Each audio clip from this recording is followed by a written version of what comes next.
Ayolim homilador edi. Butun ta'minotni to'xtatib, unga aynan halol pulimdan ovqatlanishni, rizq topishlikni unga ta'minladim. Farzandimiz tug'ildi. 4-5 yoshga kirdi.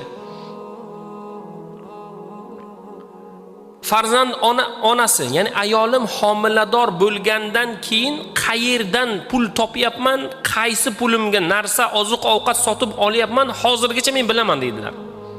Halolligiga kafolat. Darvoza taqillandi. Bir odam o'g'lim haqida shikoyat qilib keldi. Nimaga? Mesh bilan suv toshiymiz biz bu mahalladan u mahallaga. 5 yashargi o'g'lingiz bigiz bilan bizni meshlarimizda teshyapti. To'polon qilyapti.